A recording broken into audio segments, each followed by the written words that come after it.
Yo, yo, yo, what's up? We out here once again. It's the Buff Missionary in these streets. Yes, you can tell it's dark outside, but we out here anyway. Got a good sleep last night, so I'm feeling pretty good right now. Hopefully I can keep it up the rest of this week. But I want to jump into this video real quick and at least a couple things I want to share. So I talked about my family and our kind of struggle dealing with my mom's mental health, and it's tough on us as a family for sure. Much more so on her, absolutely, like by all means for sure. I can't even claim to understand what it is that she's going through, but something that I've wanted to do this time around, as things have kind of been going downhill, and we're kind of just waiting for the shoe to drop before things get serious enough to bring in the authorities and all this kind of stuff, is that I wanted to be more present for my dad.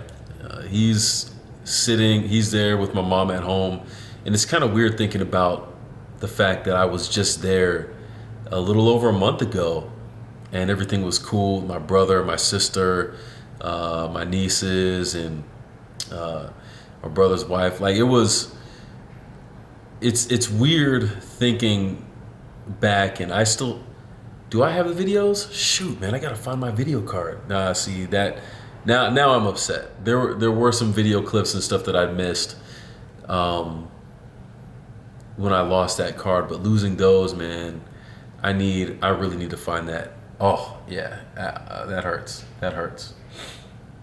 But anyways, thinking back to just kind of how much of a vibe it was to be around, and just how nice it was to have the family all together after not being together around the Christmas season for a long time.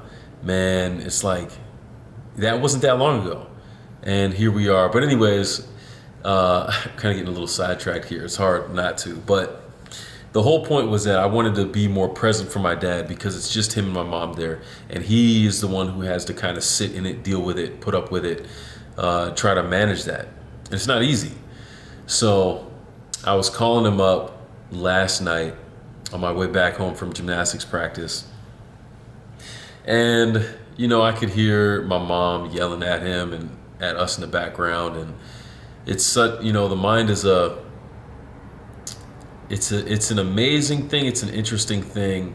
It is a curious mystery as well. I mean, I guess at this stage of the situation, in the state that my mom is in right now with her mental health, she thinks that me and my siblings are dead. So hearing that we're talking to my dad, it's kind of like, oh, we're ghosts and demons and unicorns and all kinds of crazy stuff. And it's just weird, man. It's weird. And I guess it's weirder because, when she's doing well, these thoughts and these ideas, it's like they couldn't be further away. But when things go downhill, when the meds are not taken and different things like that, other approaches are being used, this is where we end up, and it's tough. But anyways, I was talking with him, and I was trying to make a concerted effort to say, hey man, like, I know this is tough. I was getting frustrated and a little just sad, just listening to what was going on in the background of our phone conversation with my mom. And I was asking him, like, hey man, we were talking about miracles, and he made a comment about believing that, a miracle could happen. And I had to admit that I was a little skeptical on that. Like, to me, I think I mentioned this in a previous video, to me, it would be dumb for people to sit around praying for someone's broken arm to get fixed when we view doctors the way that we do, and surgery the way that we do. We immediately go to the hospital and let a doctor take care of that. But when it comes to the mind, we can't do the same kind of thing. And I'm not saying it's exactly the same. Broken arms are different than impacted minds, but we trust doctors on one hand, and we absolutely don't trust doctors on the other hand depending on what your spiritual views are, and that baffles me. So we're kind of talking about this aspect of it and the whole miracle aspect of it, and in my mind it's like, yeah, I would love for something amazing to happen, but it just seems like at some point you kind of got to accept that this is what it is. And it's hard to say, because immediately in my mind it's like, well, you don't believe that God can do amazing things. I do, but I feel like there are things in life that we have to accept, and that because of sin, we're not going to escape every single little bad thing that happens to us, or every single big bad thing that happens to us. I don't know if I believe that. So we went back and forth on that discussion, and it was a pretty good discussion. It was nice to get my dad's perspective on that. And that's how he is able to kind of keep his sanity and his peace in the situation, because he's never gotten out of control or upset as I have, or as emotional as I have about this. And he's always been able to keep a really level head. And so we were kind of talking about that. And what was interesting is that there was a verse that we started talking about, and kind of the direction the conversation went was that maybe the miracle that we were looking for wasn't something that was going to happen for my mom, in terms of she's not going to have to deal with this struggle anymore. But the turn of the conversation was, what if the miracle is that we can, like my dad, myself, my brother, my sister, the family, what if the miracle is that we can accept the situation for what it is and still trust God and still believe that God is capable of doing amazing things despite what's going on? And that was like a plot twist of the verse, right? Because normally when you think of miracles happening, you're looking for what we would call the problem to be solved.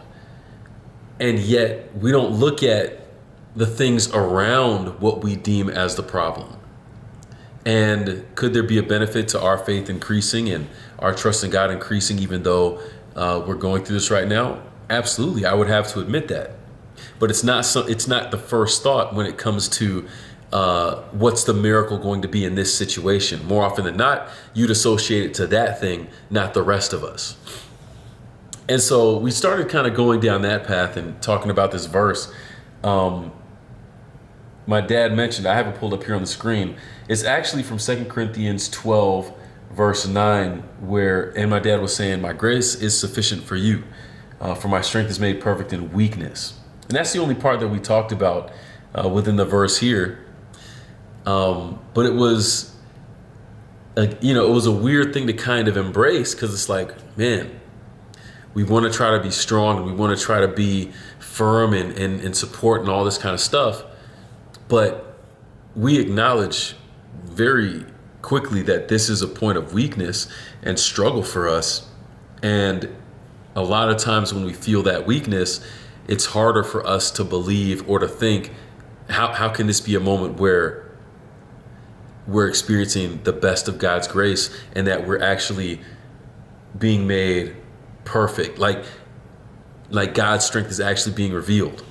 But it was that twist of the view, that adjustment of perspective about where the miracle could be in the situation, that helped at least me to come to a better, I guess, acceptance of the fact that there is still a miracle happening in this situation, even though from all intents and purposes, when you look at it from the outside, it's a situation that sucks. So I was able to get a little bit of peace from that verse, and realizing that the miracle might be more with us than just my mom being healed.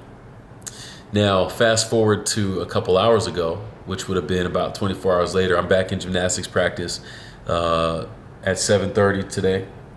And we have worship every time. Shout out to Coach Richie. He pulls us aside for this worship, and he ends up asking us a few questions about how hard we've been hit and kind of some difficult situations that we've been through. And he ends up talking about this illustration of a wrestler and how a lot of athletes can be very tense and strong and ready for a moment, but mentally loose and relaxed. And how it's kind of counterintuitive because you think, well, I need to brace.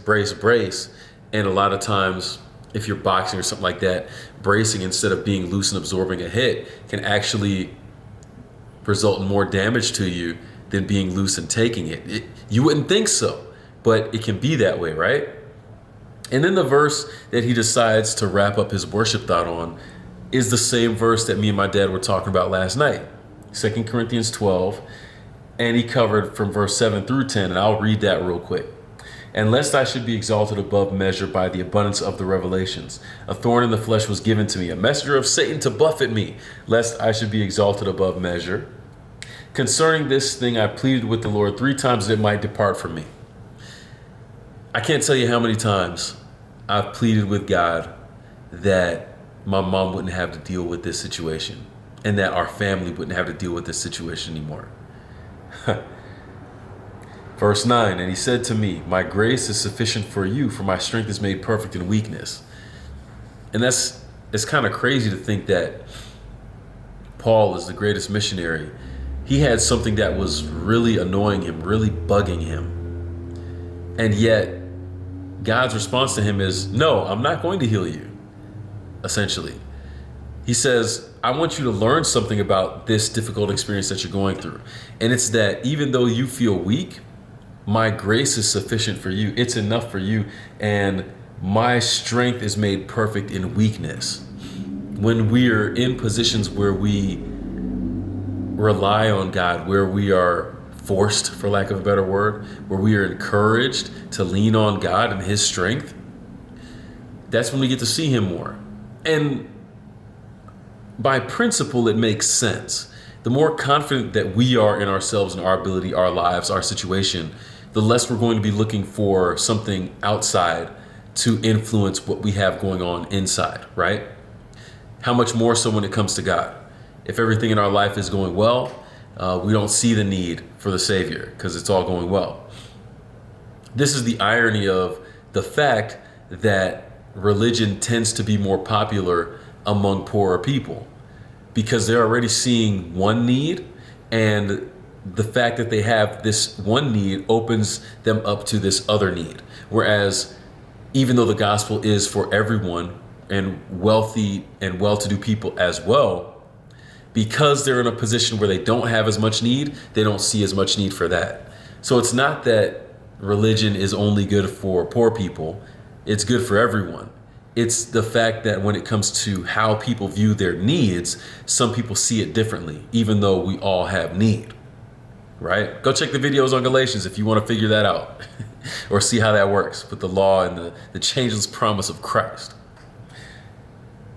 But it's an opportunity is what I'm getting at. It's an opportunity for us to see God working in ways that we wouldn't normally be looking for him to because everything is going well. And immediately, just from hearing the worship thought in gymnastics tonight and the conversation that I had last night, it's like, yeah, I never would have looked for the miracle to be us being in our right minds and able to continue to love and be productive in life. Like that's a miracle, despite the thing that we are struggling with and dealing with and hoping for it to be healed ultimately as well. So that's pretty cool. Continues, therefore most gladly I would rather boast in my infirmities, that the power of Christ may rest upon me. So now that's the shift. Because instead of, we would think that if I'm doing well, if things are all going in my favor, I'm living a good life and I don't need any help, we would think that that is the time to boast. That this is the time to let people know how good it is. And social media helps us to do that very well. That's the majority of what we hear about and see in social media. All the good times, right? Let the good times roll. Cheers. But the flip is that when we understand whose strength we should be magnifying, we want to look for opportunities for his strength to shine through more. So now we see our weaknesses not only from the standpoint of a personal perspective, but what it can do in terms of revealing God in our lives. Because we see the need more, it's almost like we're giving that power more access to our lives. Whereas if we don't see the need as much, we're kind of restricting the access that power can have in our lives. Verse 10, therefore I take pleasure in infirmities. Again, another plot twist. In reproaches, in needs, in persecutions, in distresses, for Christ's sake. For when I am weak, then I am strong. It's a beautiful text. And I'm not going to sit here and say that just because I had this pretty cool conversation with my dad and this kind of epiphany moment where it's like, yo, they're talking about the same verses from the worship and gymnastics tonight. I'm not going to sit here and say that all of a sudden it's easy for me to embrace that fact and to start celebrating my weakness and all of that. It's not. But what it does do is give me the added perspective that, you know what? We aren't in this thing alone. And God shows up in different ways, mysterious ways, as people say. And it does kind of inspire me to look for the miracle in a different sense than I would have expected a miracle to be. And I think that's a good thing. I think that's a good thing. So I feel like it's a level up because we have the opportunity to look at the situation and say, well, what is this allowing us to experience from God personally? Because it's been very hard for me to kind of separate myself personally from the situation that's going on with my family, with my mom. Because it's like everything revolves around that. But that's the question. Is there a blessing for me in spite of this? And based on what this verse is saying, there is. Because when I'm weak, I'm strong. Not because of what I think about myself, but because of how God is able to show up through my life. And maybe just in the fact that I can talk about this stuff and share the experience. Maybe that's God showing up in his strength and my weakness. I don't know. Like I said, I'm still working through how I believe this text that I say is a very beautiful text, because it is. And I don't know how it's going to end up. But, it's a good starting place, and it's a good opportunity to kind of adjust my perspective and continue adjusting my perspective and looking at it from the standpoint of how is God going to show up for me, and how's he going to shine through my weakness. And am I going to let him, or am I going to try to be strong for my own sake and miss out on that opportunity? So yeah, opportunity for growth for sure. I don't believe in coincidence. So to hear the exact same verse, there's like 66 books in the Bible. There's 40,000 some verses in the Bible. For me and my dad to randomly talk about the same verse that got talked about by Coach Richie in his worship tonight, I don't think that's coincidence.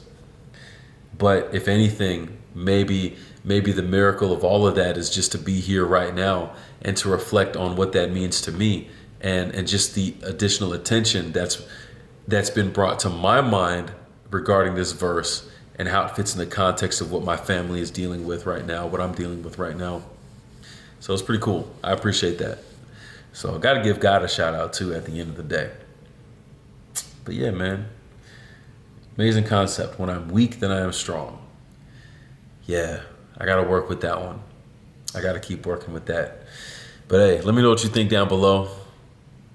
I'm going to try to get another video in here. I got to talk a little bit more on Galatians, because that book is kind of fire. Check out those videos. Check them out. All right. But until the next one, trying to say too many things at once, I'm out. Peace.